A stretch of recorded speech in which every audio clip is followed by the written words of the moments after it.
Blacklist rivalry, they know their potential. They're not scared of going on this Timbersaw. They know they can kill him. He has no dispel on. He just gets specialed. And for all this HP, you're actually taking a ton of damage from it. You're not really getting all that healing that you want. Like, you're going to see him. Like, I'll say it again, yeah. Skip Sacred.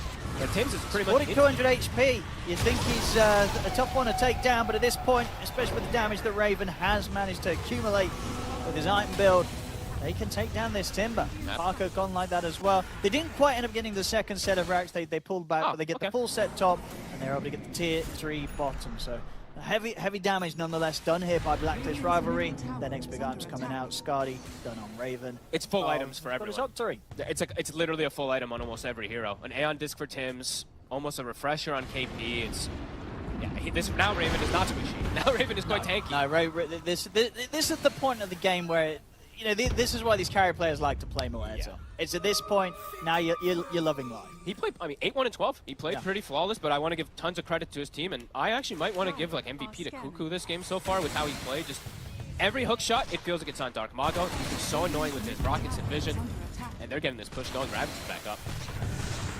He goes, how do you hold? I gotta do something. Go through, careful. Jump over KP's in with the Ravage. He's having to jump in. Catches pretty much the 4 of them. And that's Parker gone, Schofield out. They still do not have buybacks. Dark Margo's going to try and come in from the side to look towards KP, but the hook shot's back up from Cuckoo.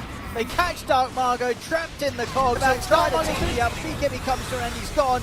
And the game, it's done. GG is called. Blacklist Rivalry will take this game 1 and break this unfortunate streak that SEA was having right on day 1. True. There's the first win, and it's a good win as well. Well deserved. Yeah, really well coordinated, really good plays across the board from them. I really like it actually looks very disciplined, which I feel like I haven't seen from the SEA teams, at least at this tournament. Of course, only 1 day, but yeah, the last like 8 games haven't seen it so much. That was a treat to watch. I mean, I'm sure the panel's gonna have a lot of words about like the Kunkka and stuff like that, the way that Mago played in particular. But I think Cuckoo had it out for him. Like yeah, every hook shot. This clock was great, and I feel again, the fact that they make Muerta work, it's definitely going to be something you have to consider when you go against them. This is not an easy carry hero to play, but they just had the great setup for it, great lineup to really just keep Muerta safe and just enable Raven to just pop off. He only died the once that game, right? I think 11, 1, and 14. Something like that, something crazy. So. And very, very nicely done. And I think it's like really cool things that maybe some other teams can look at too. We've been talking about Morphlings answers and stuff. Yeah, Muerta's coming in. Yeah. This little rocket thing that Cuckoo's just doing. Poking him in I the think lane. People could maybe look at that. Breaking raindrops is super frustrating. So. No, yeah, it was not an easy or fun lane for Parker. Did manage to recover, of course, and keep his farm up. But yeah, those last 2 deaths didn't have the buyback, and they just got snowballed in those final few fights. Well, there we go, ladies and gentlemen. Blacklist Rivalry will get that Game 1 victory here today against Beast Coast.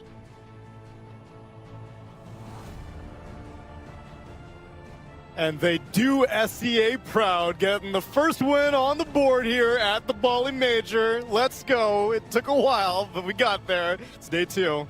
So, plenty more wins on the board in the future.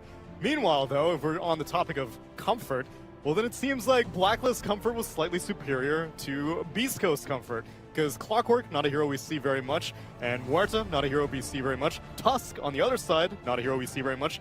And Kunkka, Fear, this is a hero we don't see very much. Why? I mean, Fog has said we're going to talk about it, so we'll talk about it. Kunkka is just a very weak hero right now in the regards of you can do well in the laning stage, but it feels like if you die once or twice, you don't continuously snowball, you just have no damage. And we saw in every single fight, he was there, he dropped a couple spells, but when your mid player does no damage, that's really bad news. And every tournament I've been to so far, Kunkka's been dabbled with here and there, but his win rate has been abysmal for a very long time now. And I don't know when a good Kunkka game is right now. I think it's pretty much never. Or what a good Kunkka build is either, because there are alternatives between going utility with Water Park, going damage, I suppose, and going utility with like Hex or Halberd.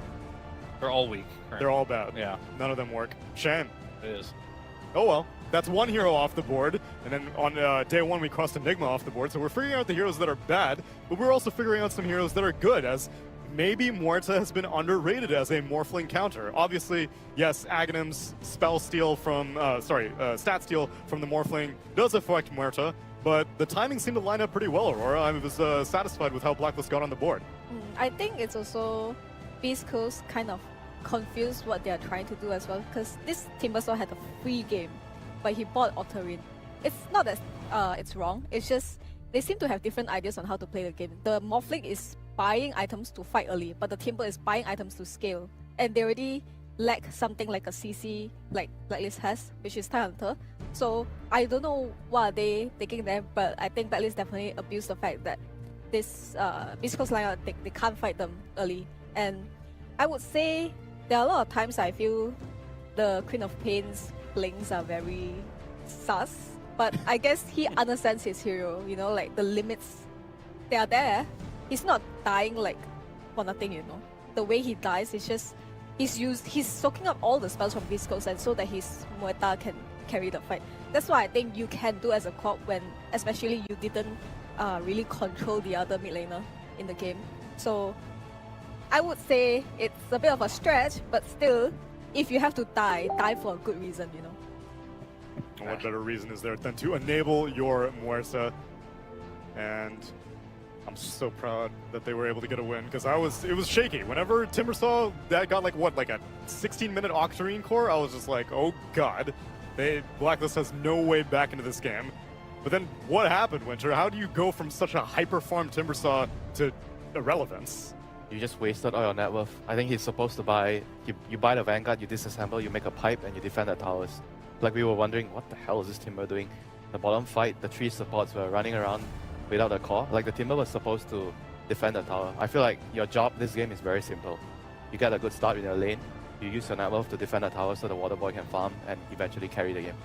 But they were both trying to be the carry. He bought Octarine core first, and he was AFK the whole time. He was like just farming, and your team is like playing without a core, because Kunkka is not exactly a core. Right. He's more of like a support. He doesn't deal enough damage. He needs one of the Timber or the Morphling to be there, and the Timber wasn't there. They need one of the Morphling, but the problem is that both of them were trying to do the Timber or the Morphling. Yeah, I got you. And other heroes that I had brought up that we don't see very often, that Fogged was raving about, Clockwork, a hero that is generally not that popular in 7.33D. How'd you feel about it in this game? It was really good for this particular game. It's one of the only melee heroes that enjoys our strength heroes, that enjoys going versus Timbersaw. So they had a good lane against it, and Hog brought up multiple times in the panel, but it was a really cool trick. They even killed Parker once with this, just sending the rocket from the top lane all the way to the bottom lane just to break Morphling's range drop. And that range drop is so crucial for keeping him alive. This Morph is a very low HP hero. They just break it with one little rocket, then they can just spam their spells, and all of a sudden, Morphling can die. So Cuckoo had some really cool tricks in this game. I think Fun to see. the Clockwork came out also because there's a Tusk in the game. They're trying to force this Tusk to go to a lane that is least threatening for themselves. And yeah, there's SD to stop this Clockwork from advancing, but you're still not killing the heroes, you know. You can't really like ask the SD and Timber to go on a kill. They don't work well together. Yeah, and even the Tusk rotations that we were hoping for didn't really work out as well as we were Yeah. hoping. So maybe Beast Coast have to do some reevaluation, but don't worry, they will get another chance because we're going to get into Game 2 after the break.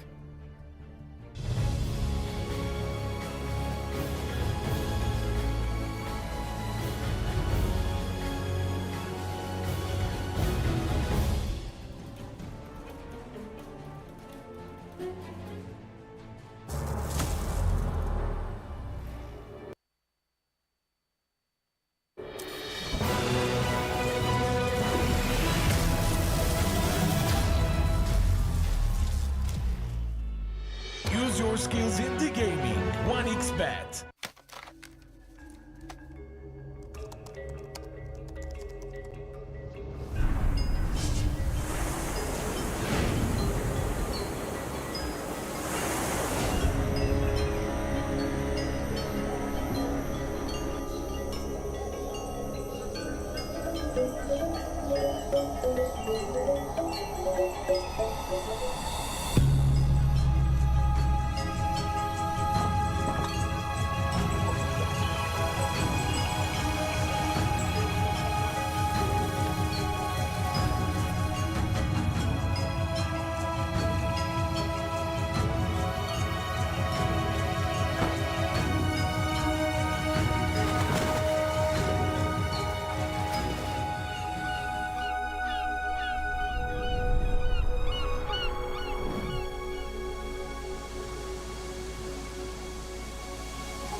Semua bisa jadi nyata dengan upgrade WiFi rumahmu pakai Biznet Nah, Home. ini baru internet rumah buat orang-orang terdepan. Mimpi kecil bisa jadi besar. Dan kamu juga bisa mendunia. Jadi, siap wujudkan semua jadi nyata.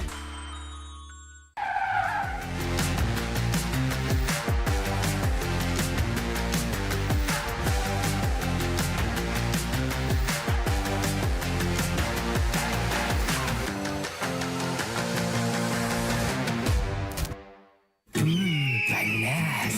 Ini oven nih. Hai. Ya kelar. Wih.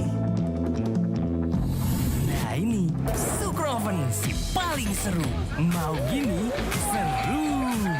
Mau gitu seru woy.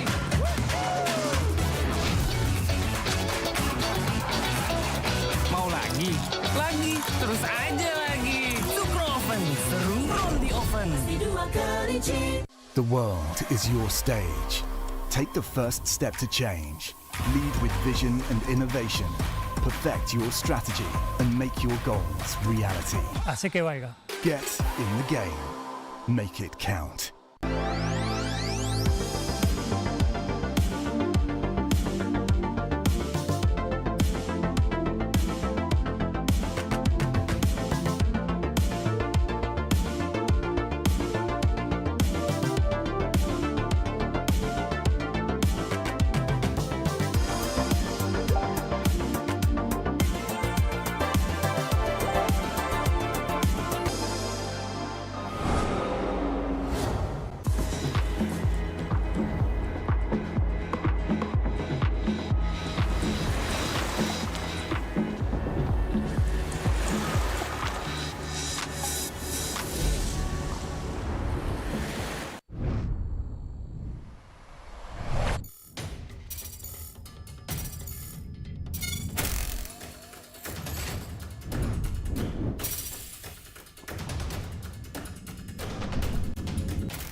Use your skills in the gaming. 1xBet.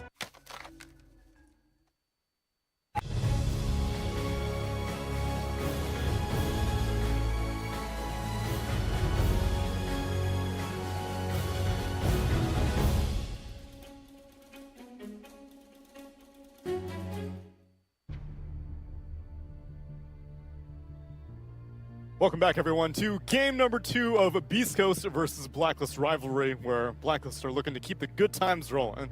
They probably had a talk after yesterday. What would Ninja Boogie say after watching that day 1 performance? No more karaoke if you guys do this again. Oh, they're karaoke fiends? Yeah, he loves karaoke. Well, I know Mike does. I don't know if Cuckoo. I can't really see Cuckoo doing karaoke. At least not sober. Maybe, yeah. Who else? KP likes karaoke. KP likes karaoke. That's true. I could see that happening. So that's a good motivation. No fun, no pool, No fun, no pool, no beach. no beach. Those things are always more enjoyable after a win anyway. That is true. Yeah.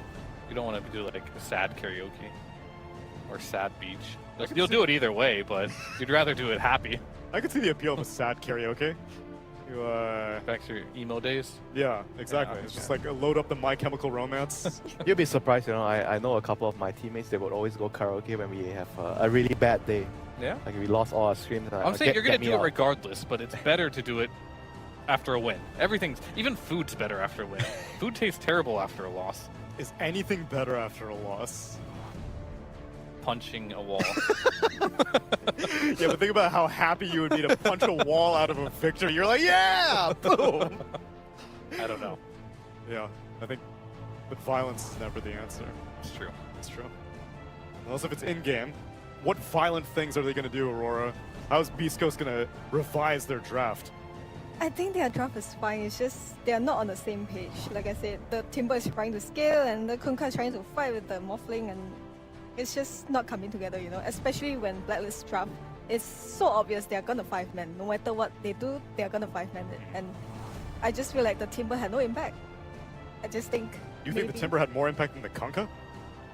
No, the Kunkka definitely did things. It's just when he's doing things, the Timber is not there to follow up. That's why it failed. Ah, okay. Yeah, the Morphling is there to clean up the fight, you know, but the Timber is not there. So there's nothing to clean up. They clean themselves up, Yeah, I would say. I have like a 30-second analysis on Please. the last game. It's pretty much Blacklist, they played together, and they looked like more of a team. Timbersol didn't really do much, and Kunkka, he did well in lane, but also wasn't able to do much because his hero was bad. But overall, Blacklist just played better as a team. Which I suppose has been a little bit of a change-up from DPC, because as a team, Winter, would you have considered Blacklist as a 5-man unit to be good, or was it like the off lane was good? Nope, definitely not a 5-man that's good. Yeah. But right now, they're definitely a lot better. Like KP brought a lot of different things to the team. I thought he brought balance. That's the key one. Okay. Before there was like no balance. Everybody is like trying to be the superstar, trying to be the carry. Objective balance. Yeah, Brought the tide, you know. He did bring the time. And we're hoping that he brings back the Brewmaster, because I know, Fear, you were asking us, as us being the SEA experts, what's KP been up to over this tour number 3, and not much has changed. Yeah. He is still KP. And he even played the Tidehunter yesterday, although this time he actually got the win. Meanwhile, as we get ready for game number 2, draft number 2, Undying, Techies, Enchantress, and Batrider banned out again. Heavy support bans, and Blacklist first pick a Clockwork this time instead of the Rubik, and Beast Ghost get the Morphling, but this time they opt for the Disruptor as their 7th pick. They know the tide's coming. Yeah, that is true, actually. Yeah. So, like, you're going to pick your tide against the Morphling. We're going to at least have Disruptor, which can't crack it off on any of his stuff, so you have a chance to burst him. Still think it's a good pick to pick tide here. Or they're just going to up the priority to the Moon here, and the Morta thinking that was why they won. Yeah. Okay. Well, now they probably won't get the tide. We'll see if Brewmaster is good enough. I feel like they just think Raven needs a hero to feel safe against his Morphling, and they know if they don't pick it here, they're not gonna get it because there are 3 bans, and most definitely it's gonna be very difficult for him to do anything with his pick. Yeah. I guess they just pick it here, and KP is the one who has to adapt, you know. Yeah, it tells me that they think that the answer to Morphling is Morita, and they feel like they might not get it in the next phase. And KP can just play another hero. He can just play his Brewmaster. They don't care, you know, the tide is not important. Yeah, I'll let you guys be on the Blacklist side. I'm going to jump on the Beast Ghost train here. I think last game, the only reason they really lost that game was essentially just their mid pick wasn't good enough, and Sacred was too AFK. Yep. And I think these are the things that they really need to focus on. I think moving this Disruptor higher in priority helps them a little bit with the issue with the Tidehunter they had in the last game, so they can actually burst it. But their core fundamental problems are the fact that Dark Mago he's a great player. He generally has so much impact and great rotations, but he couldn't really find anything in that last game. Sacred, he was super fat, but he didn't do anything in the game. If they can fix those 2 problems, I don't think there's anything wrong with the Morphling or the supports in that game. Those 2 players just need to step up in this game. Okay, but something that you cited was that Dark Mago's hero pool in general is just not very favored in the current patch. So would you rather he be play a hero that he's not comfortable on, but it's just more meta? Yes, Okay. 10 out of 10 times. Because you can play something you're comfortable with, but if it's just really bad like Kunkka, you're just not going to win. I feel like at least that makes him feel not very comfortable to pick fights, and therefore he will kind of just play around the offlaner. And I feel like, yeah, he died a lot, that's why. But then the thing is, the Timber wasn't there. If the Timber was there to begin with, it's such a different story. That was problem number 2, yeah. It's a Yeah. big one. Yeah, I mean, the main issue is like the whole team, they weren't playing together. Like the drafts can be one thing, but if you get a better draft and the players are just not really sure what they need to do, they're not combining together. You know, whereas in the first game, Blacklist clearly showed that they were more willing to move together, play around the Tide. Yeah, there were a couple of like bad moves by the Tide. He got picked off, but overall as a team, I felt like Raven definitely pulled everyone together. He was coming to the early fights, he was helping his team, he was fighting, getting pickoffs, and that's what allowed Blacklist to control the map. Beast Ghost, they need to figure out what was the problem the last game. I definitely feel like draft was partly a problem, but the bigger glaring issue is how they were moving as a 5-man team. So I've already analyzed KP before. Tell me if you feel like this is still true for him. I always find him to be almost needing to play these type of heroes that have these big team fight ultimates, like the Mars or the Brewmaster, the Tidehunter, these Enigmas. Whenever I see him in something that's not that, they generally have lost. And there's been different teams where he played on this, but is that the similar style that he still has? Yeah, because I feel like his problem is like he's way too stable. Like he doesn't take any risks as an offlaner. He's slow. Yeah, he's very slow. Yeah. So when you put him on, say, like a Beastmaster, Beastmaster is a hero where you get a good start. You need to do stuff all the time instead of just waiting for stuff to happen. And so in that regard, it doesn't really suit his playstyle a lot. Like he's like a little bit too laid back, you know. Yeah. I feel like as Beastmaster, you need to be really aggressive. You need to rally the team around and make some moves, you know, around the map. I feel like a long time ago I talked to him about the game, and he understands the item build. You know? That's when Monkey came up, was sort of nerfed a little bit, and all the carry players stopped buying it just because it's like lacking a little bit damage. But he's like, they don't understand if you have a MKB like 2 minutes later, you are going to be able to kill people instead of having the Death Soul and still not be able to one-tap anyone. So I feel like he understands the items a lot, which is an extension of what he is as a player, because all those big elves heroes, right, you need items to make it happen. Like you can't be like, oh, I'm Tidehunter, but I don't have dagger. How are you gonna ravage, you know? Like same case with Enigma and the rest. Yeah, that's why he's very one-dimensional. He can only play in a certain fashion, and it limits the draft a lot. But maybe it's really fine for him to play in Blacklist because he brings the balance to the team. So his playstyle, I would say, is very, very team-based. You know, it's the team has to be suitable for him. He can't really adapt towards the team and the meta as well. One-dimensional in the game, but then like adapt to the team. You know, it's kind of the perfect thing you want. I mean, I'm glad to see it because when I was watching him back then, it was like the Viper Razor meta, and he was really struggling. Yeah. For when he'd get his brew, but like this meta is like perfect for him. And this hero's perfect for him, as Beast Coast opt to not second phase ban the Tidehunter. Instead, they target a little bit of everything. They take out a Puck, a Lycan, and a Skywrath. Meanwhile, Blacklist pretty focused on banning out offlaners. They themselves ban out the Brewmaster, the Enigma, and the Broodmother. Wait, it's the exact same draft. Exact same draft, 4 out of 5. What are we missing? Missing the Quap? Missing the Quap. All right, bring it out. Bring it out. Beast Coast, on the other hand, they pick up an Elder Titan. This is a support duo I do not see very often. Disruptor ET. Yeah, low damage. Very, very low damage. They're very strong in the mid game, but weak in the early game. They both need a lot of levels. The ET aura is great, obviously, with the Morphling, the magic damage, but they are considered very weak in the early game. Yeah, these are late game gods here, but can they get there? It's gonna be the question.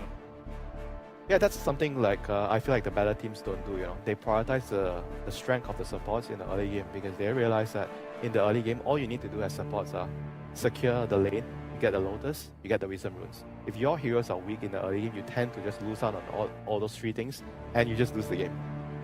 It doesn't matter if your hero is a beast 30 minutes down the road, you just won't get that. Explains why you're not very fond of Bleed. Because DJ is always on the heroes that can carry instead of being like.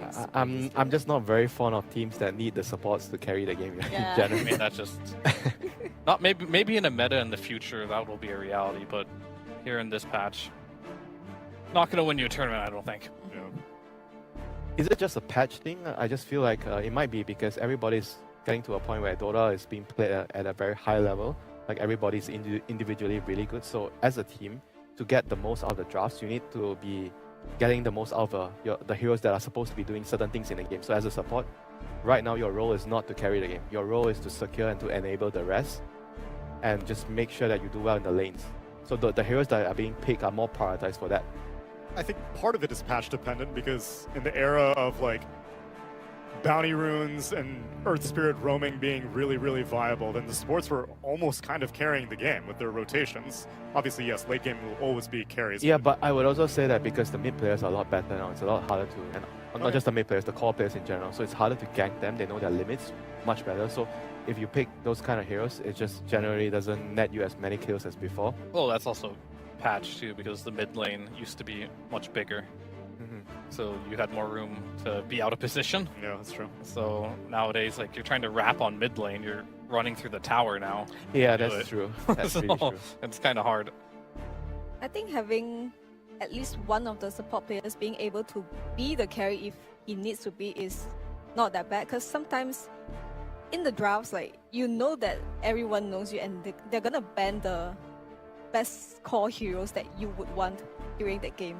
So sometimes having the support being able to play a hero that can carry the game is not that bad. It's just not what you would go for from the start. Like, you don't just go into the game and like, okay, the support is gonna be the carry this time. I mean, this is why Enchantress is strong. Enchantress Yeah. secures the early game. You're strong early, and then if needed, you can be the carry. They banned Quap. We can't have a... What a shame. That is a shame. I wanted to see the exact same draft 2 games in a Oh row. yeah, you want I was looking forward to that. again? I mean, Beast Coast already ruined it. They already have... Yeah, but their 3 Different cores could have cores. been the same. It's got Oh no, 5. Conker got banned also. Yeah, they took it Damn. personal. They took That it was personal. respect ban right there. Probably because they wanted the Quap, but after that performance, why... Yeah, what were you afraid of? What are you... I don't know. We'll see. Blacklist, they have to pick blindly here as... I don't think Timber goes mid for Beast Coast. I haven't seen it, at least. Yeah, it doesn't seem like a Mongo hero. Yeah. I mean, I say he has his signature heroes, half of them aren't very good, but he's been expanding. And even when I see Mago play a hero that isn't a Mago hero, he's impressed me on it. He just doesn't generally want to play those heroes. Or if you give him a reason to go back to his Tiny, he'll take it. And I'm not a huge fan of like that rationale. And we're getting a Lina mid. I thought they're gonna pick a Storm, but I guess they don't want the Storm to go into a blind matchup. So what's the worst possible matchup for Lina right now? Like in the I mean, there's no matchup that owns To be it, honest, right? Rubik. Rubik. But they have the Rubik. Honestly, like when I see Lina versus Rubik, I just pity the Lina. You know, you can never do anything. You can't even farm properly. Okay. Yeah, DK wouldn't be so bad. How about It's a just- Templar? A lot of people liked Quaswex and Voker, but these are like forbidden heroes. Oh, nice. They're going for Ember. Oh, going for the skill-based matchup. Nice, nice. With the Elder Titan, this hero is amazing. Get to abuse the aura in the early game. I think it's good that you have multiple heroes that can get on top of the meta, and especially they took a Lina too, so you're gonna need more than 1 or 2 heroes. There's also a Rubik, so if you're gonna play a hero that needs to just sit behind or like stand in front but not be able to bypass the formation of Blacklist, then you're not gonna be able to take a clean fight because you already have Morphling and Timber. Yeah, the Lina is also gonna be pretty decent against the Morphling in the early game. You're one of those few heroes that can surprise the Morphling and get a couple of surprise kills and slowing his timing.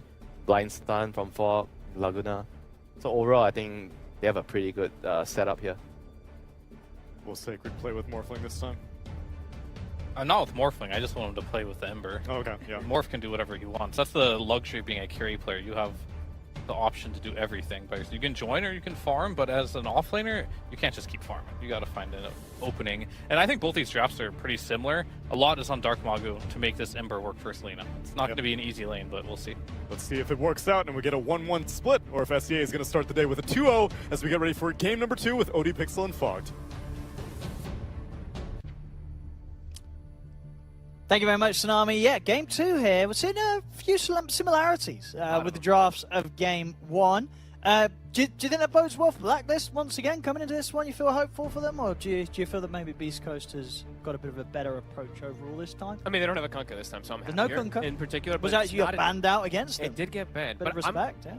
I don't know, that lane sounds really rough. Ember versus Lina. He's gonna have to do some really cool plays in the mid game, but I mostly just want to see them like play a little bit more coordinated. In particular, Sacred. I'm glad that Fear had actually touched on it quite a bit there. I feel like he wasn't playing the front line in the moments when they needed him until too late. Once he started playing like super front line, they already had means of killing him and bringing him down with the Vessel and all that overwhelming damage.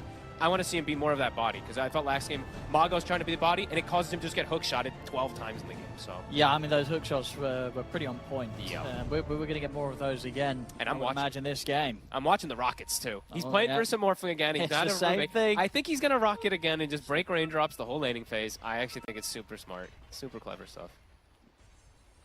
Rubik just getting a kill like that can be just game winning. And yeah, let's see how Mago's going to do. The better thing that I heard when I was listening to the panel too is that I agree with, they have better ways to get on top of the Muerta, bypassing the front line. I think that did cause some issues last game for them to get to him. Sure.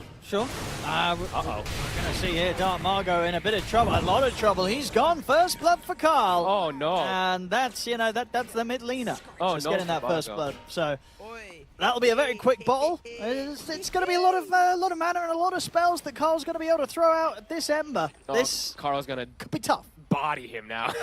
It's already such a hard matchup. The dream for Carl. I'm excited to watch this Lina more. I actually really like this pick. Another one that I very much so like versus the Morphling that I think is underrated. So I'm excited to see what he's going to be able to do. Schofield. Nice glimpse. Nice dodge of the dead shot as well. He does actually steal away a bounty. That gets them only the one bounty. All right. They would have gotten 0. That would have been. I mean, nobody wants to be in that spot No. where you get first blooded, lose all 4 bounties. So guys, least holding on for some hope with Schofield indeed making sure that everything didn't go against them in those first minutes. I mean, it's still... Guys, Lina has bottom mid. I mean, let's see how Dark Margo can do here. You reckon, what, it's not going to be fun, it's not going to be easy? No, not by any means. Be able to, like, I think the first wave or two can be pretty okay, but then it starts becoming pretty difficult. But let's say, you know what, Mago, he's been playing, honestly, he's been playing really well. His last game, yeah, he was a Kunkka. He kind of got put in a position where it was difficult because he was getting caught and getting initiated on every time, but he's been playing really well this tournament. His Bat Rider went, I think, beyond godlike. His Timber went beyond godlike yesterday as well, too. He's doing well. Dire's courier has been killed. No, I mean, and in terms of the way that this top lane has changed, from the side of Blacklist Rivalry, exactly the same, with Kuka on the clock and Raven on the Muerta. Sacred is going to be backed up by this Disruptor from Schofield this time round. Is it going to sort of set up the same thing where Sacred does have a pretty good start? Is there going to be the potential for the same amount of stacks to be created? Because one of the reasons why Sacred was where he was last game was because there's huge amount of stacks Beast Coast were able to get going for him. Exactly what I was going to touch on. I think this lane can actually play more aggressively and going for kill threats and stuff and maybe slowing down Raven, but there's not going to be stacks. So I want to see Schofield. He's going to play in the lane. Don't move around too much. Just hit heroes, right click. And then perhaps they can actually get kills. If Raven steps up too far, if the lane gets into a position, can get a glimpse. Definitely a possibility for them to get some kills where they couldn't last time. Yeah, watch it in the mid. First couple of waves, not too bad. Dark Margo, 9 CS against the 10. Shows a couple of denies in from Carl, but Dark Margo not getting bullied out completely. Stinger. They can get the kill onto Stinger. Tip strike from Parker, pushes back KP. KP will still be able to find that final touch to take Stinger down. I'm really curious why they picked this ET. That's the only one that's really the weirdest one for me in this draft. Like the Ember and the ET, now they work together. I think it maybe was like a deny pick or something like that, but yeah, it's definitely a bit of a weird pick in what they're playing up against. Sure, I mean, it works out nicely against the Muerta. You see the ult come out and then you put it to sleep. Yeah, I mean, there's those type of concepts of how you can use it, but being around, playing around the Aura or anything like that, playing with the Earth Splitter, it's not the best game for it. Even on your Astral, sometimes you have these summon heroes that you're playing in for the lane, but yeah, we'll have to see what Stinger's gonna be able to do this time around with this hero.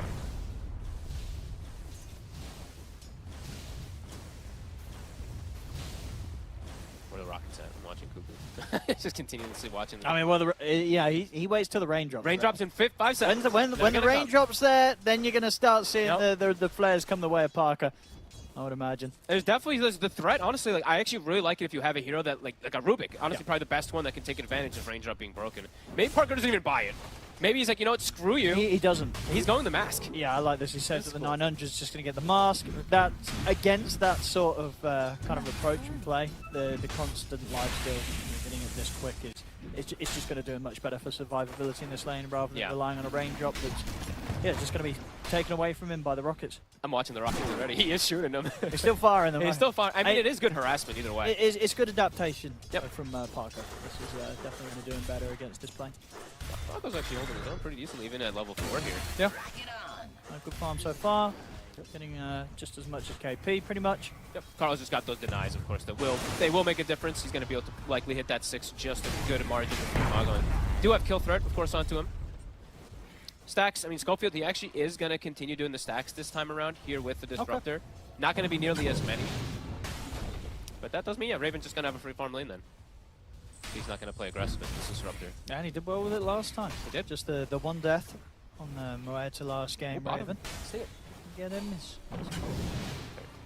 Might have to take the walk back to base though. Do not have regen. Just relying on the lifesteal and the stick charges. He's getting spammed. Rockets, Fade Bolts, Anchor Smashes. Of course, does have to be careful because of that burst when he is trying to shift down low on the strength and lifesteal up with a few right clicks. So the stick charges here will allow him to stay in a sort of safe, sweet spot. He doesn't even lifesteal. Like the lifesteal is kind of medium. I mean, it's good obviously for Morph, but he gets reduced. You know, he gets Anchor Smash, Fade Bolt that gets reduced. No, sure. It's not a crazy amount of heal, but it is something. CTP's coming in from Blacklist Rivalry to back up Carl. Not quite able to finish on Dark Margot. 2v1. Carl is just holding his ground versus the two of them. Passing him over a healing Lotus. Tim's making sure that his Oh, that's going to be. a nice little delivery for Carl. Yeah, I like that. You know what? Dire's courier. Yeah, that's bringing Lotuses to the mid, you don't really see that. No, I think that's probably one of the first times I've seen someone do it early game. Cool. Yeah, and he backpacks items, pops it, so he's back at a healthy margin. I think got passed over a Tango also, so Carl doesn't have to go back. He can actually stay here and play perhaps for that power run. Yeah, Stinger's going to come across, refill the bottle of Dark Margot. They still have the two supports here. Maybe see if they can try for an attempt on Carl, but it's not going to happen. Chains won't connect. So Carl easily able to step back, and his focus from Beast Coast won't succeed. Quite a bit of attention being put here to try to slow down this Lina, and she's doing just fine.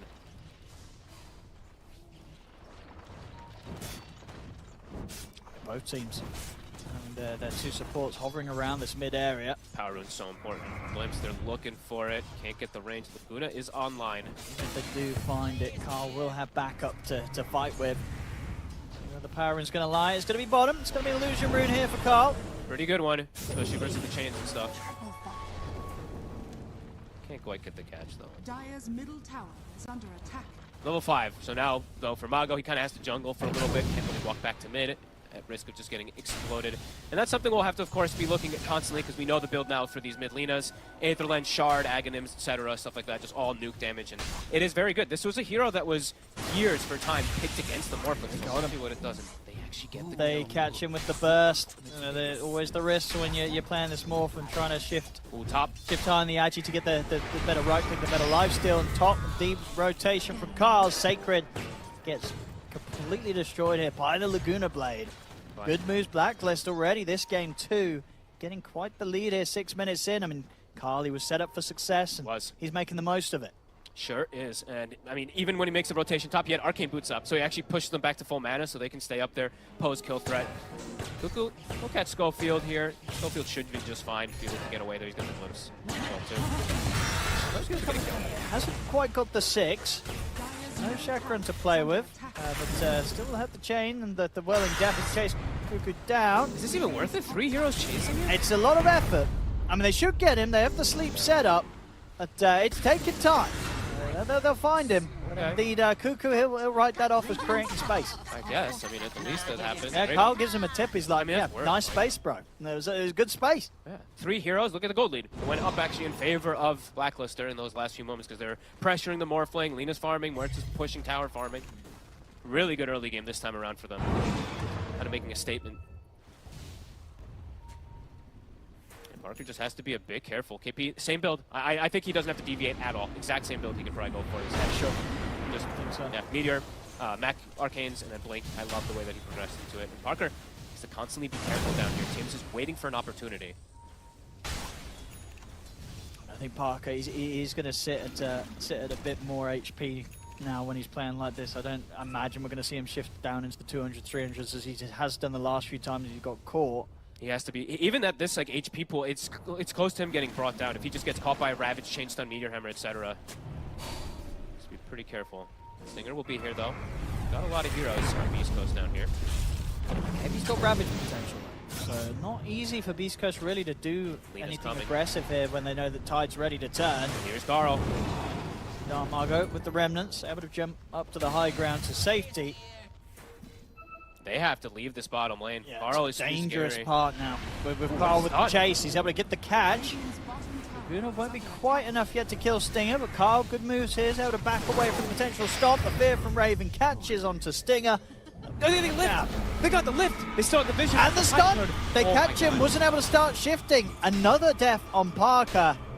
I mean, a Blacklist rivalry, they warmed up in game 1. They look good. They're looking even better now here in game 2. They're like, yeah, give us the same draft again. Let's see what happens. They're ready to roll a second time. Yeah, Tim's, I mean, the ward, honestly, that one paying off multiple dividends there to get that lift onto the Morph and get the kill onto the ET2. And they get a tower. Raven getting involved. A nice move. Top. They punish Tim's. He's going to try for the TP out. No way. And he's out. Oh my god, Beast Coast is probably feeling pretty grim right now. This is a rough one. A Blacklist rivalry. They turned up to play today. And Beast Coast definitely getting outmaneuvered here, outplayed in these early moments once again. And Raven, this time around, he's got a good chunk advantage over the Morph. Last time the Morph actually had like a little bit more than the Muerta throughout most of the game. And Raven absolutely set up for success. Mago, be careful in the river here. Power in, it's going to go the way of Cuckoo. Grab the DD to stop Dark Margo from being able to get his hands on it. Still difficult to put pressure on any towers. KP holding on to the Ravage. Is under attack. Yeah, they're actually even holding on to top quite long this time around too. Like you said, Sacred this time, yeah, he's still pretty high net worth, but didn't have as many crazy stacks that Schofield was able to provide this time. And Tim's is now just sitting top. He's got great ways to spam, and Tim's doing the same build. He's gonna go Vessel. It's a good game for Vessel again. It's literally like the two cores that he was playing versus the last game. Really, yeah. I mean, Parker, last game, I think at this point, he had pretty considerable farm, right? He was sort of at the top. This time round, it's going to be even harder. He's going to be playing from behind. He's switching the build, though, this time around. If I'm not mistaken, he went Dragonlance and the Falcon Blade and stuff like that. So this time, he's completely switching. He wants to have a Dispel versus the Silence and stuff. They will be able to get the cleanup kill top. Yeah, can't blame him for going for this type of build. Because last time it did feel like, yeah, they have like no ways to get rid of these like Spirit Vessels, these little small silences and stuff. So some adaptation coming up on the side of East Coast. 2K lead. Was very happy with this early game. Dire's structures are fortified. If you're Beast Coast, where do you sort of look to make moves? Can Dark Margo go for action pre-Maelstrom, or you just have to sit back and get these sort of core items first? I feel like their lineup is actually a lot more passive this time around to make plays. It is definitely going to be more reliant on Mago still. Yeah. This time he's an Ember, not a Kunkka. But yeah, it does feel like all three kind of want to hit creeps for quite some time here. Good shot up top. Carl, he's trying to find some action. And indeed, with Cuckoo setting up for Schofield, they'll go for the easy kill. They were seeing if they could maybe chase down something bigger, but they'll happily just pick up kills like this, especially when Carl doesn't need to use the Laguna Blade. 4-0-1. Very good involvement in here from Carl on the mid lane.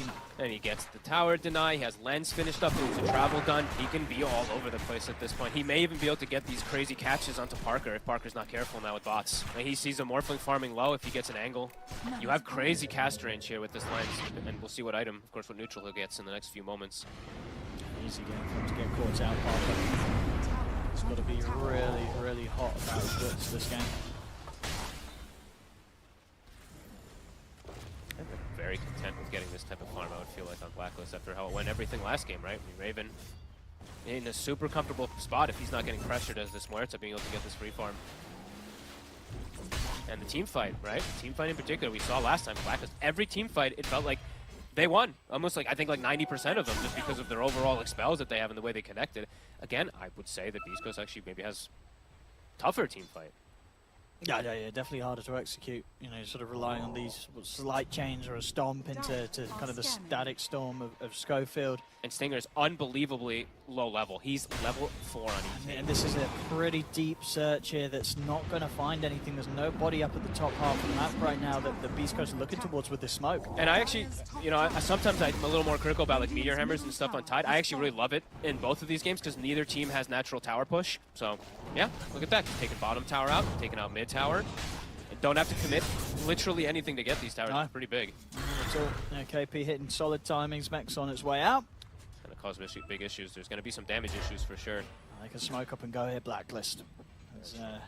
They kill anyone. They kill anyone, and they've got good catch, whether it be a hook shot, telekinesis, or just KP walking in with a Ravage. If Carl's there, plus any of these sort of setups, they'll kill any of these heroes. They even have Glimpse. Another one, too. Yep. So if they get like one kill, they could consecutively get more. And Dark Mago is playing in a very deep position. The hook will miss, and he's got a Remnant. Okay. So, whoops. He's fine. But yeah, if that hook shot hit, maybe a hook shot into the telekinesis and a light strike, that could have been a dead Ember. does at least get them the ward though. Also Blacklist, so they're aware of that. Now we'll get the rune as well, Dark Margo. Nice one. That's a good one. But yeah, could enable him if the fight does get forced. I think they smoke. I think you go get some Try and do get something some with this. vision. Right now you have very limited vision around where the Muertes is being, so I think maybe warding triangle is not a bad idea and maybe go for that there. Because right now the angle that they can go for anywhere else is kind of impossible. So see if they find anyone. I mean, KP quite tanky.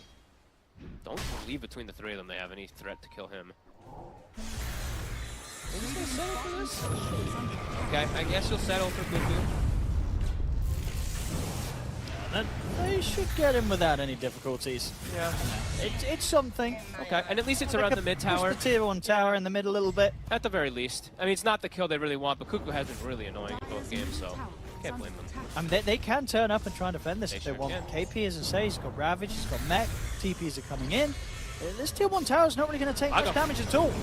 Able to dodge the Light Strike array, kind of inadvertently. If that hits him, he's dead. Yeah, Light Strike, Ravage, and then the follow-up combo of Carl. That's definitely not a high chance of survival. The harder if he does get caught. The damage at this point also from Carl, it's not only going to be coming from Laguna, you have to remember, he has Shard. Dragon Slave is literally Laguna. Yeah. At this point when you have the The stacks. amount of damage that starts to stack up indeed. Right, it's 480, 485. Wait, my math is horrendous right now. Sorry, 140. What you got, 465. Yeah. So 465 on your Dragon Slave, 400 and 400 on your Light Strike. So everything's pretty much a Laguna if you have the fire. Slump bottom. Hard to commit for East Coast. We can't go into this tide. They'll lay down the static top, but KP's off to the side of this, so he can still get the Ravage off, and there it is. Ravage comes out. He's got the hammer coming down onto Dark Margo. Dark Margo's going to try and chase forward for Tims, but Tims, he's healing up with the iron. Finally, the chakram finishes him off. Sacred able to get the kill. He's actually also able to get away. The chains are there. They're jumping back in. Dark Margo's looking for Raven. Raven solo. Oh my God. He catches him for the low grab of the Light Strike array. Raven is still alive. They'll send out the Spirit. The Stomp will get him. Stinger able to redeem that fight a little bit for Beast Coast, getting the finish onto Raven. But it's still, overall, it's more heroes dying on Beast Coast. Sacred, Dark Margo, dead again. I feel like I never see a Stomp get The Stomp, kill like that. it got it. He walked back. I think he could have avoided it. It was right on the edge. Honestly, it looked like he'd stepped out of the range of the Spirit and the potential Stomp, but it did catch Raven. It's something for Beast Coast, but definitely not what they were looking for. They still take casualties themselves.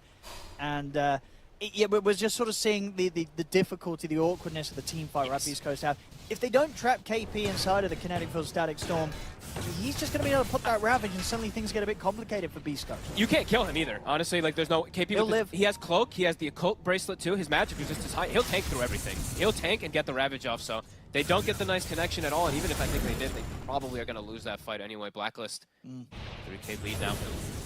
Check this out again on the replay. The setup of the Kinetic Field didn't quite catch KP. He's able to step out, give this chance for them to turn, take some kills themselves. You have Carl wrapping around the side, cleans up Schofield. Sacred, great connection with the spells, bringing them as low as they did here. And Dark Margo coming in for a round 2, but not enough damage to kill Raven at this point.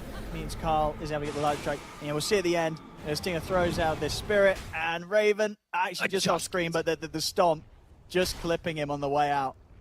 So Raven dies, it's something, but last game as well, I believe what did just died the once and then won the game. Yeah. So they're going to need to kill him again. And I mean, Tims even this game he has the Vessel even faster. That's the other thing to point out too. So for these fights, it's going to be easier for him to perhaps focus fire the more. There it is right away. For Sacred, should have Static Storm drop down for Schofield to try and help out and hold them back, but not succeed. Carl has the distance to lay down the Laguna. He is pretty close to his Aghanims already. He's going down bottom instantly as a haste rune. He also got a Van Brace and Fan Brace, so tons of magic ammo. Ravage is back up. He's thinking of it, KP. But Remnants are out. Dark Margo able to dance away. They might keep chasing him though. I'll go. We'll get this. Big moves. Tims, he got one of the best spells he can steal this game also now. He got the Chakram, so really good burst ability pretty much any stage in the game. Parker's still farming well, but Parker's catching up. He was at the lowest of the was. cores. Now he's getting back up there, closing in on the gap on Carl. Just difficult. I honestly think this Lina is going to be so problematic at all stages. Just any spell connects onto him. The Aghanims is soon going to be finished, and that's just a deletion. He can just pretty much one-shot the Morph in a lot of situations. It's really nice now that it gives you the max fiery soul stacks. You just pop it and you have them. And they buffed so much about this Flame Cloak. It's actually absurd how much you can do with it. Getting it as fast as Carl is on track to do so. This game is incredibly potent. I mean, 4K lead. Blacklist Rivalry, they looked impressive in game 1. Looking even more so here in game 2. Getting all the timings. KP, he's got the exact same thing as last game. Blink's now online. So the team fight last one was really awkward already for Beast Coast. Now it's even easier, it feels like, for Blacklist to get the setup. Dark Mago, he shows his face bottom. They're hunting him. Hiding in the trees, the two of them. Schofield, he's already heading out. And they're away as well with the Remnant Dark Margot. Cuckoo not too far off catching one of the two of them there with that hook shot. Tormentor, looks like they're going to set up for that one instantly on the side of Beast Coast. Shard. Quest. It's going to be Schofield. Okay. Probably, I mean, that one's a little underwhelming, right? It's better. It's actually, it's better now that 1600 cast range. Okay, that's true. That's the cast range is pretty nice. All right, so you got better chance of setting the glimpse of someone trying to escape. You can actually cast the spell now. Team fights. Well, yeah, you know, I can walk up into their range. And it does. You can set like the proximity trap. Also, it lasts for like 6 seconds. I mean, something on the ground. If I'm not mistaken, 5 seconds. Yeah. Either way, Blacklist, a free Roche going to be heading over to them. They have Ravage, so they're ready to fight right after it too. They're getting so many good timings. The talents now for the Lina. Ag's online, and the 2 big talents that are online. Dragon Slave CD plus the damage from the Light Strike array. Yeah, now Light Strike does like... Now it is a Laguna.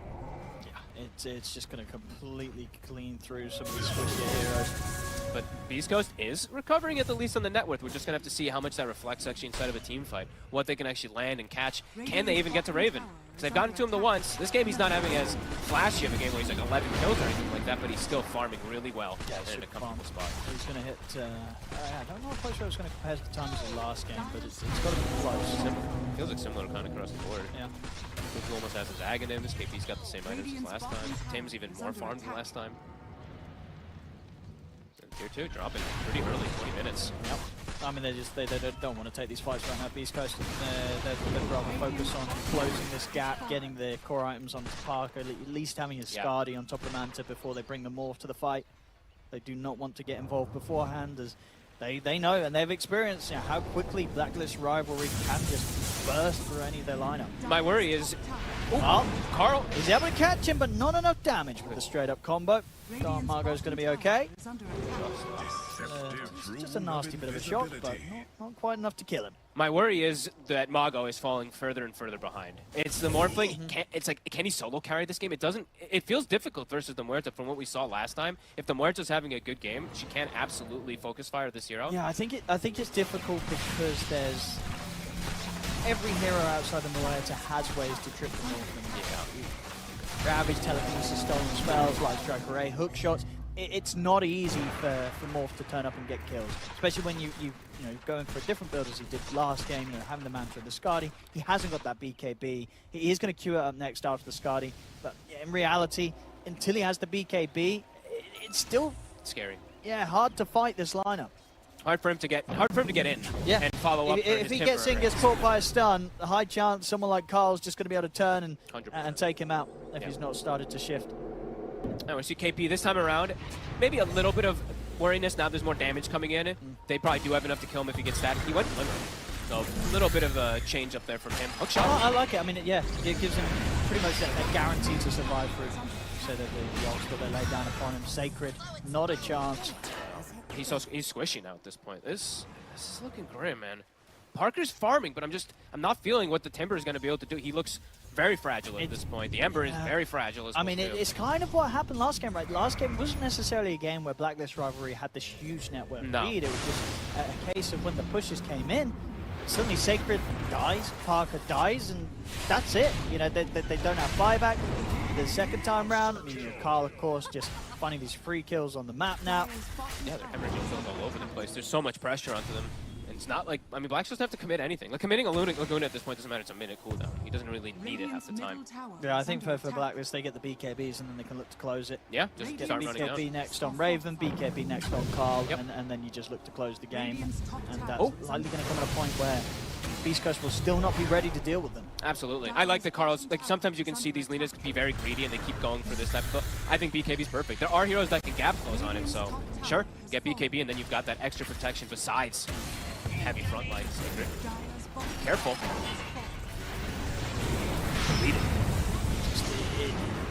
Barely stands in the game for a second. He's just gone. He's just gone in an instant against this overwhelming damage that Blacklist rivalry have. He is. He doesn't look. Was that a Timbersaw? That did not look like one. Just disappears. Too much magic. Too much. I mean, even the Silver Edge too. Everything's just coming out too fast in East Coast. What's the move gonna be? BKB, okay. It's finished for Mago, but nowhere near for Parker having his, so it's actually impossible for them to do. And then, of course, Stinger outside of the base. Oh boy. He's okay. They won't dive the high ground yet. Still have the tier 2 in the mid lane. Parker sending illusions out, trying to push that mid wave out and give them a bit of breathing room. He's in, okay.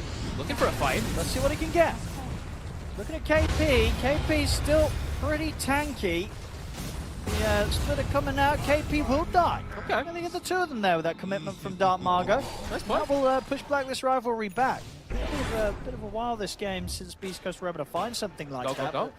Dark Margo finds an opening. Not an easy one to find. Look does for more. Find it. I think you got to go for more. You've got like 20 seconds. Take any type of advantage that you can if you get these kills. I mean, good play. BKB's on cooldown, so Mago has to perhaps be a little bit more careful about committing forward. But a very good kill that they're able to get set up here. And Schofield's in. Schofield's out. Okay, and now it's probably time to back off. I mean, they may have killed 2 heroes, but even 5 versus 3, it's not easy to fight this. Carl's too strong. Carl gets the catch and the kill on Stinger. Maybe getting a little too excited there, Beast Coast, with the 2 kills that they did find. And forgetting that running into high ground against these heroes that were left alive, into this leaner, level 18 Carl, it's just unlikely to work. It's the right idea though, right? Like they got to take you know their what I mean? chances. Yeah, they have to take a risk. They take the risk, but the blink up is the thing that can turn me. I think if you put a ward down, you get some information. Fine. Schofield just blinked in. Like it's just like you're kind of asking to die if there are any like 2 heroes there, and yeah, there's 3. Immediately dies. Parker, yeah, I think it's gonna have to wait just for his BKB when he feels good enough to be able to fight. Dark Mago with his BKB, now we're seeing he can actually get committed into the fights. He's having a pretty, a good amount better game than the last time, but just because his hero's 1,000 times better. Yeah, I know for sure. I mean, you're playing from behind. At least there's still some potential here with an Ember. Yeah. As we saw, Kunka can become rather underwhelming in games where he's playing from behind. A literal liability a lot of the time. So, Carl.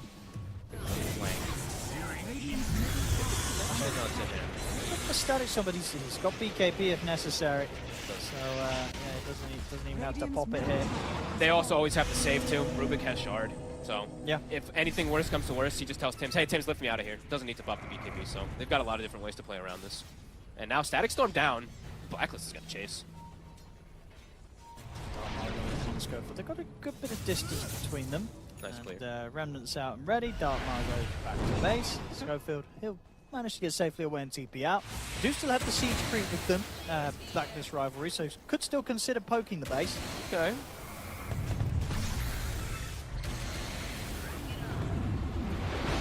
A little bit. Tough to push. That's the difference this time also. It's like they had Kunkka last time, right? So this game, they do have Ember and ET, 2 of the best high ground kind of defense heroes. But looks like Blacklist, they're still sticking around. Trying to force them back to the base here. Now they're going to start backing off. They see them splitting away. They look for a hunt. It looks like they still want to go for this push. I think you want to just force heroes back. Yeah, I mean, they know that Carl's going to be able to join in 15 seconds with his bots. And Raven, he's hunting too. If he sees someone step up too far, he could have got a maybe connection, but... Bringing in the mid lane as well. So it's out, and they're going to be able to push on forward and Do some damage here to tier 3. It's getting whittled down. The Eye of Vizier from KP, it gives him the cast range to just constantly Meteor Hammer it right here. So it's down to about half HP. They forced heroes back. Looks like that's going to be enough for them to back up, pick up their items.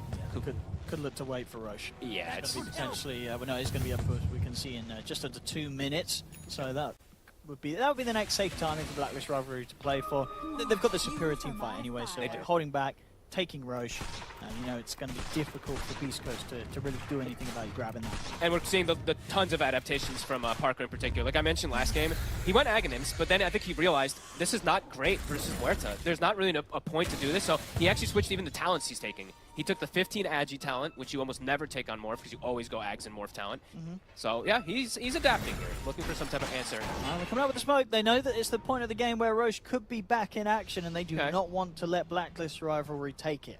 I want to see Sacred be like, I want to see him just like blink into people's faces just to give space. I don't want to see Mago kind of initiating the fights. I want Sacred to be the body that he needs to be. He might just die for it, but it's his job at this point in the game. Last game he didn't really body as much as I thought he needed to. Spotted out here. On Rockets. Drop the Static Storm just and the Earth Splitter here onto Cuckoo. I mean, already Scopo's been taken out. Sure, they get the kill on Cuckoo. It's a 1-for-1 so far. Dark Margo's going to look quick for more, but he gets caught. The Ravage into the stolen Static Storm. Not a chance for Dark Margo. As now Beast Coast, they've surely got to run him in Parker. He's considering trying to get back into this. He's going to look towards Raven. Raven's able to put the BKB. Parker closing the gap with their own full. They're actually able to kill him off. Huge. As Parker, he'll find the kill. Look at the glimpse back onto Tim's. They'll take out the Rubin. Double kill for Parker. As despite losing Dark Margo to the initial ultimate combo that Blacklist Rivalry jump him with, you know, Parker, he realizes he's strong and realizes that, you know, Raven kind of caught in a spot where he couldn't save himself. Yeah, and pop BKB, but the Morphling, he's got the Scotty, the itemization this time around for Parker, the adaptation, and honestly, I wanted to say that was all Parker. Like, Mago and Sacred, they just kind of went in and died for themselves, didn't really get it. Well, Sacred didn't, but he didn't really give that information. That was literally all Parker getting the jump. Yeah. Him and Schofield. Yeah, Raven just caught in a bit of a bad spot there. Yep. That's pretty big. Like, he's now got, what, 1,500 gold lead ahead of him. The itemization, he's getting a bit tankier. And Roche, it's up.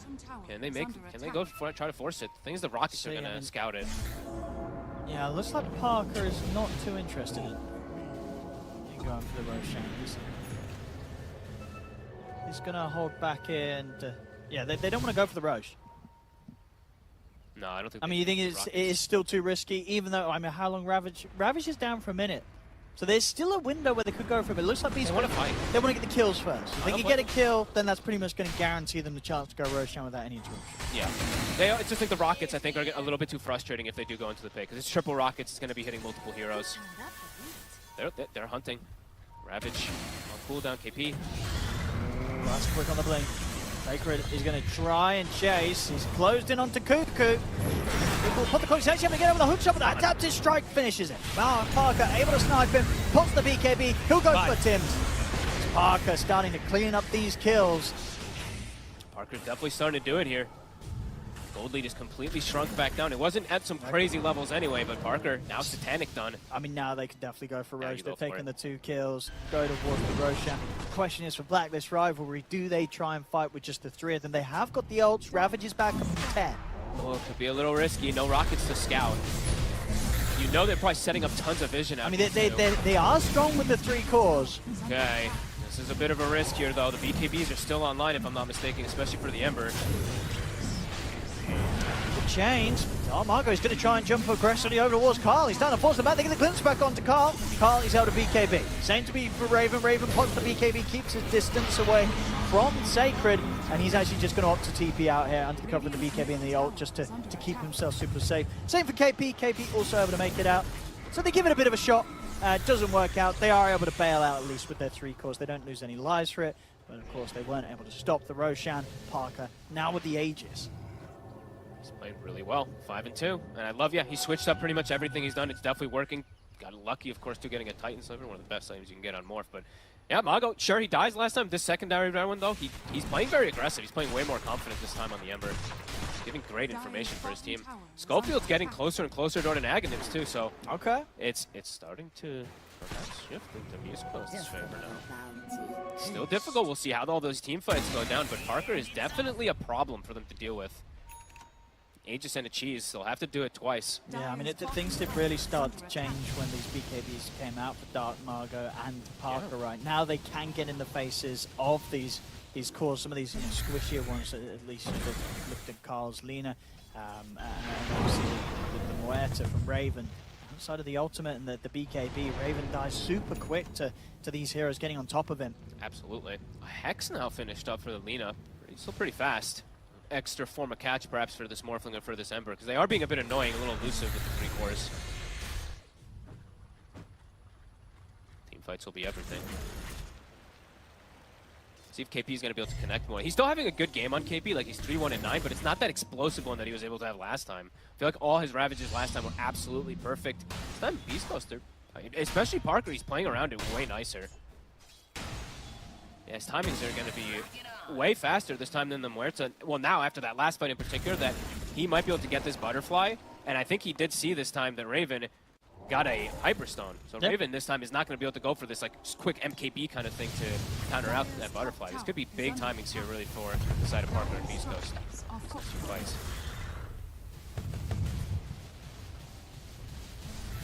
They're going to smoke up and go for the portal here. Maybe Blacklist Rivalry. They want to try and take a fight and catch Beast Coast from behind. It could still be very explosive fights where they just delete heroes and they just kind of walk away with it. Or Parker kind of could just clean up because he doesn't get burst down in time. This could be a pretty decisive one right here. He's going to get the jump. They're already starting to swing away from this point. Beast Coast. Schofield, he showed himself. I mean, yeah.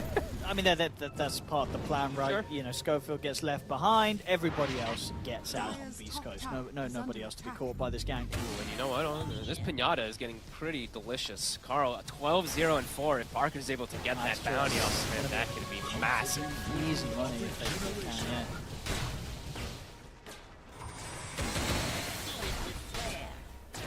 Maybe closing in on his. We did see that. It was quite a crucial part in allowing Blacklist Rivalry to shut down that game 1. Passing away the gem also now. I think KP, he was feeling a little weird about holding the gem and having to just be frontline. He's probably like, I don't want to lose the gem. Because the 2 times he like blinks out, can't actually act as that frontliner as much. So yeah, we'll pass it away. Wisdom Rune. Tim's will claim it. Tormentor's back up. Just a minute and a half left on the Aegis here for Parker. A lot of money as well. Putting up 400 gold. Looks like he's shifting away from the idea of the Butterfly. Oh. I mean, the thing is, like, he did just get MKB countered last time, but this time around, it's not the case. He's actually got a good, what about a good margin for it if he does see it? He's done Twitch, so we'll see. See which one he goes for. Yeah, I mean, I don't know when the last time was they kind of saw Raven on the map, so maybe we'll see him change when he gets a kind of an inventory update. When he's able to check Raven's progress, the items that he's going for. Well, and you can just click. Oh well, yeah. I mean, well, you can click the top to see I know, but I don't know when he last actually showed. Definitely. For instance, I don't know if they know that he spent up to turn the Dragon Lance into the Hurricane. Yeah, I don't think so. I mean, if someone clicks him, though, you see the empty slot. I mean, anyway, yeah, Parker's just going to spend up and buy the Silver Edge rather than wait to make a decision. Oh, was a big one! Brayden on the fourth, I think is what caught Parker on the edge of it. See if they have enough damage to burst through them. They can take down Stinger. And KP is going to try and bounce his way out of there, but Dark Margo catches him with the sleight of fist. Carl will be able to get himself away. It's an explosive start to the fight, but does end up just being 2 for... Well, okay, they come in with the buybacks, I suppose, but... Ooh, gem. Hits the deck. Did they see it? I don't think they... I mean, he saw it on the courier, but I don't think they can get in there sacred. He can now. All right, there we go. I mean, that was Blacklist Rivalry starting the fight, but very much ended up going the way of Beast Coast. Sure, they had to use the buyback on Sacred, but picking up the gem like that, pushing the creep wave, didn't go quite as wonderful as I think Blacklist Rivalry would have hoped for with that sort of jump. That, I mean, pretty much what 4-man Ravage initiative. How much did they have to use just to kill the Timber? Honestly, I think they had to do like 8,000 damage to him or something to bring him down here because he did have the Ags active. So yeah, they had to use literally like a home Muerta thing, a Laguna, everything to bring him down, and that was all they had. So they had to back off right away afterwards. Just afraid of that Aegis. Dire are scanning. Parker. What's the choice going to be? He did go for Silver Edge. He's near 25. Oh, he's going to go back for the Butterfly. Ooh, and he sticks around to try and look for a cheeky kill onto Cuckoo. With the help of Dark Margo, they'll get it. And he'll be able to get out.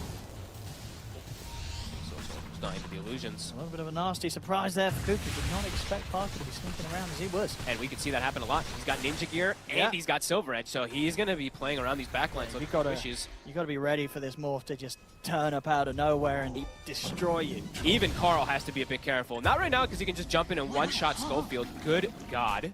Wait, what? Okay, he's 25. 25 with Timeless Relic. That was a one-shot. Was it straight up the full HP? That was full HP. No, it was a Hex 1 auto attack, okay, but he didn't need it. Dyer's I'm waiting for the fight turret recap. has been killed. Come on, fight recap. There it is. Oh, okay, he did connect with his spells. How much damage was the Laguna? Well, it was just Show the sure. Dyer's But pretty much what, 1k, over 1k. Well over 1k. It's just 900 with the spell amp on top of it, right? So it's easy math. It's 900, but then it's 11% spell amp, Timeless Relic, and he's got Fiery Soul. You can do the math if you want. Plus flamethrower. Go ahead, I'm not doing that. That's what you Okay. Anyway, Dark Mago. Okay. Dyer's bottom tower. Because what? He's got what? Let's see, 15% plus a 26% plus 35%. So he's got like 61% spell amp, right? We can just look at it actually. What am I doing? Is under attack. no, but it just says 15% when you hold. It doesn't even say his spell amp when I hold over his hero. Yeah, that's what I'm saying. That's why you know. It's just Valve making sure that you do the math. So you know what? It's like it's probably like Math's going. 1600. Let's say 1500-ish pure damage, right? I don't know. Come on, Owen. Well, yeah. Well, okay. 35 plus 15 is 50. So it's 60. It's 66%. 66. Oh, yeah, So what's 66% at 90? Like 600. Well, 10% is 90. It's like 1500, whatever. Who cares? 1500 per time. 1500 per. It's a lot. 59 times 6 is... It's 1500-ish, whatever, dude. You keep going. I'm pulling out a calculator. 590. It's 1494. You said what? 1500. Yeah, I said 1500. Yeah. So well, we like to be precise. Okay, I think fair enough. 1494 pure damage. Which is a lot of damage, and indeed that will well, okay, Scofield's got a bit more HP now. He's got 1989. But Wait, did you factor in this 140 from the Fiery Soul? no, Whatever. I'm like, no. That's why I'm saying there's a lot of math on it. Mago, leading the charge. Hesitant to walk into high ground here. Yeah. Be careful. I mean, how long is what? He's just switching items. He's unsure what to get right now. He's got Refresher now in his bag, so he's got, what, 4 activatable items? Yeah, I guess that's sort of the final piece of the puzzle for him. Sure. If he's not going to go Butterfly. I mean, it could always, always the argument, right, to get rid of those treads and get some sort of swift blink or some sort of blink action going on. Sure, yeah. You know, no, absolutely. Get those treads changed out. Yep. But yeah, it's always something to be said for Satanic in these fights. How's the Raven gone? I mean, his progression has slowed down massively after those last few fights. He's now 8,000 behind the Morphling. It's actually crazy. Yeah, it was kind of looking over towards Carl to be this kind of carry, this kind of just an immense amount of damage. They have to catch the Morphling though. They've got to get him with these hexes. The thing is now it's like it's kind of I was talking about earlier, like I was worried about the Morphling solo carrying. Now I'm like the Lina and the Muerta, it's getting difficult for them because Mago's having a good game. Mago's actually completely reestablished himself in this one. He's rich. Aghanim's 5,500 gold, level 24. East Coast, feeling strong, feeling ready. Aghanim's on Schofield. Parker, just play it right. You can clean up these fights. Yeah. And if they get an Ag Static Stone on pretty much anyone, they're just gone. And they have the heroes to lead the charge. I like that Stinger went this kind of funny item build, but it's Glimmer Pipe. He recognizes that it is a lot of magic damage. He can protect so much versus it, even versus Muerta's ult. I mean, they've wrapped all the way around behind them. This is quite the sneak. East Coast is heading back over. They know. They do feel that there's something coming from around this area. The base is getting hit a little bit. I mean, it's just creeps at this moment now, so. Tower is under Look attack. at this high ground spot here around KP. Parker commits his gold. He buys the full refresher, so he doesn't have buyback if he This does get caught. But did not go well from last game. Schofield's gone. I mean, that's already a quick way to start. They've got the opening start onto Parker. Parker is in trouble. They've got that. Oh my God, he's gone. No. He just spent his money. Are you kidding me? Oh no. He just did it again. It's a similar story to last game, but this one even more painful because this game They're leading. they were potentially about to be winning it. Oh no, they're gonna lose almost. They're gonna lose another one. I mean, just Sacred at least have buyback. No! No! He also spent his does. gold. He spent his money. Oh my god. Oh no, we've got to get these guys some sort of accountant or financial advisor on the team. Well, you know what? Hey, Blackness is going to be unbelievably happy. A godly catch there from KP Yeah, and it really Carl. was. Chain CC, double hexes back to back. Get rid of the board. Great stuff. Yeah, just getting Schofield out the way. Yeah. As well. I think could have gone any better there for Blackness rivalry. I mean, Schofield got one shot. He got deleted. And that refresher was outright, so they made very well sense that he just bought a huge item, and he does not have buyback money. I mean, they've got so much time to be able to push it here. Oh my goodness, I cannot believe what we just witnessed. Yeah, they were really pulling this game back, Beast Coast. They really were. And now who got the Aghanims? I think the Muerta did, right? Yeah, so now Muerta actually has parting shot. So there's actually another form, like a third form, tertiary, whatever, to protect herself. Yeah, I don't think we've ever seen Ags Muerta in any of these pro games, have we? We saw it once in the Gaming Gladiators one. Oh, the first day of the patch, whatever it was. Stinger's gone. He has buyback. Now he's a bit more careful with his money. Of course. They know. Dark Margot, see what he can do here, going all out onto KP, but KP's back up to full HP. Dark Margot's got to be careful now that his BKB's coming to an end. Cuckoo, he's going to live. No, they get glimpse. Oh, he's gone. No. Thunderstrike there from Scope, but they will get him. Oh, his Aeon just came up right after he died as well, too. Just popped up. I mean, Raven's still hanging around. They're ready to try and get back in. KP stepping forward. Carl tries to get the setup, but does get clipped by the Static Storm. Still managed to find the light truck around the Schofield. Raven committing him for the damage. They've taken out Schofield. Raven will lose his first life. KP able to turn with the tentacles, gets the stun on the two. Parker's in with the wave forward. They take out KP. They are holding the defense. Raven will manage to TP out. So Beast goes down to push them back. Does cost them the 2 buybacks that they did have of Stinger and Schofield. And sure, they push them back, but still those series of events definitely very painful for Beast Coast now, sitting 10k gold behind Blacklist rivalry. We'll see what they can get in these moments where there are 3 dead on Blacklist. I actually just did realize he doesn't have shard on the Morphling. He could have maybe, like, obviously the hexes are going to prevent him from going for it, but if he was stunned initially. Yeah. Sharp, so he could have gotten actually the shield though. Would definitely have saved him. Okay, well, I mean, either way now, back to the game. Beast, like, Parker, if he's alive, he's still going to do a lot inside these fights. It's just, is he going to get exploded or not? Beast Coast, comfortable spot to push them themselves now. The high ground here. Schofield not, Goodbye. Yes, Carl making quick work of him as he has been doing so the last few times. Mago's hex. Caught by the opening, the light strike's there to follow up. Pretty tanky though on the Ember Spirit, and indeed Dark Margot's going to be fine. They're going to turn towards Raven. They're caught with the root. Raven, he's falling low. He's gone. The Ravage will come out, but Raven, he's now dead without buyback. He's not got the money. 2,000 gold short. That's a dieback from KP. Both of these teams' buyback situations have not been great. The game's turned on its head now. As now it's Raven out and now without the money for buyback. They have more physical damage. What did he spend up and buy? He bought a Scotty. The full Scotty. They could lose 2 sets here. They didn't even claim any racks here. These lads, they've got to manage their money a little bit better. He actually cut the wave. Okay, Carl, he's going to at least protect them from losing racks this year. But I mean, both teams, what the hell is going on? The cores on both teams are really making the rest of their teams really feel that they're living on the edge this game. I mean, the graph. the graph in the last 5 minutes is telling the tale of probably the entire game now, because it is literally an upsy down all over the place. Carl saved the day. Yeah, he was the one cutting the wave, right? He was cutting the wave. Yeah, he's one-shots the Carl's doing his best to... I mean, he's doing... He's doing more than his best. You know, 17-0-9. He's doing everything. Unbelievable heavy lifting here at this point. Oh my goodness, I cannot believe what we just witnessed back-to-back. Push, they got the wave in mid. Parker's going to start hitting on towers. Still got a bit of time with no KP and no Raven. And Parker now at this point buys his shard. He's safe. He does have buyback. Mago as well. Yeah, Mago buys his refresher. He also has buyback at the ready. Oh, he had enough for refresher and buyback. Yeah, he's rich. Very rich. Dire's middle barracks. Back and forth we go. Who knows what'll happen in these next few moments. DD spawns bottom.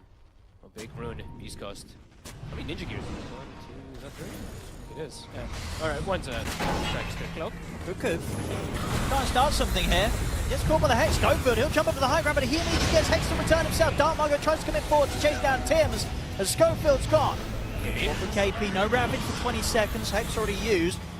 Dark Margot with the tentacles, but there isn't a follow-up stun to be had. A little awkward. They did use the Muerta ult. Carl making it aggressively there to see if he could catch anything further. It's 4 versus 5, and Ravage will be up in a few seconds. Carl's able to get the opening. The Hector's done the jump forward. They're focusing down Dark Margo. Glimmers the detection. It doesn't need to be there. They've got the Dragon Slave. They'll be able to clean up anyway. Carl, but the BKB is able to fly off to the side. He's away. He's going to be safe. Parker caught by the Ravage. He's shifted into a lot of strength though. They'll have the Meteor Hammer follower. Carl. Finding the damage taken down through his HP is not going to be there. Carl's gone, but he has got buyback. If he feels it's necessary to return to this fight, Dark Margo's chasing him for more. KP. He get caught by the Hex. The Chakra's there for Sacred. KP, he's going to get sent back to safety though by Tim off the lift. Tim's able to save him. Was able to get himself away. That was close. Almost gets caught from the Hex. I mean, if Beast Coast can sort of, I guess both teams having to use their mids buybacks in that scenario. Both Dark Margo and Carl buying back. A lot expanded though. Ravage is going to be on cooldown while for Beast Coast. I think they're actually more ready to go again than the side of Blacklist at the moment. They can go again in this fight here. We'll see, Stinger, he had both of the gems that Cuckoo's had. He did. So all of Cuckoo's gems being stolen this game by Beast Coast.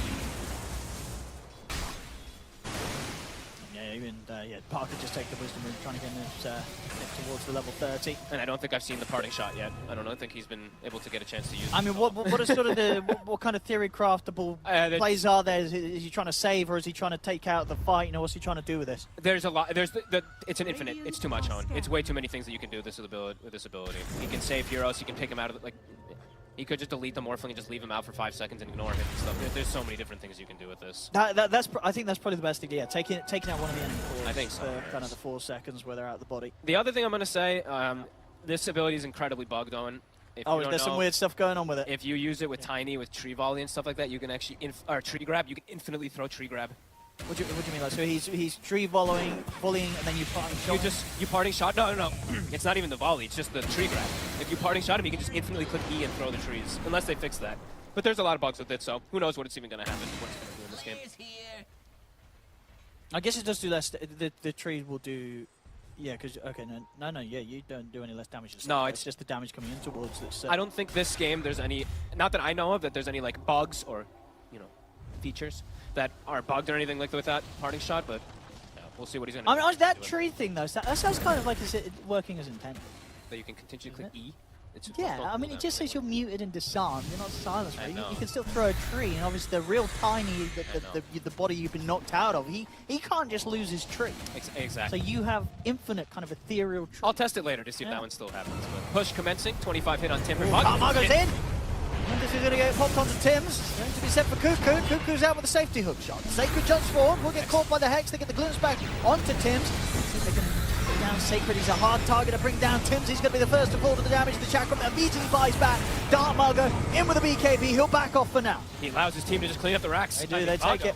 That is some hot stuff. Double BKBs with the refresher. He just forces the issue to let Parker get that space. And I think that time, nice try for Schofield. Schofield's like, hey, I have A on disc. You can't one-shot me anymore. Survive this time. First Laguna. Okay, well, late game Tormentor's pretty scary, especially when you're standing next to them and you have an incredibly powerful core ripping it to shreds in a few hits. Goodbye Stinger. Stinger's out for 90 seconds. Courtesy of the Tormentor. They get the hook shot. They can go for it. They get the pushback. They've got the Laguna. They've got it. Oh, they've also got Schofield, and now. Sacred. They might even have him. No, he should be fine. No, he's got to go down. Oh, did you not get the bling? No. There's the Hex. He's gone. Why'd he party shot him? Whatever. I guess you wanted to know what it does or something. I think I had no. Press all the spells. Press them all. All the man. Well, okay, so shock. Stinger at least he did get his buyback back up. I guess it must have just been.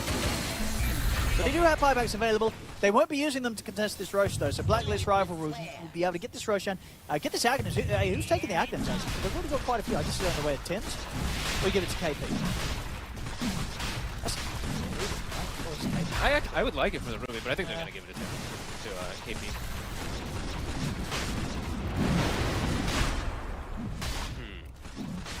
Yeah. That's fine. I was trying to think of any other crazy weirds. There's not any kind of crazy steals Tim's could have done with the Axe?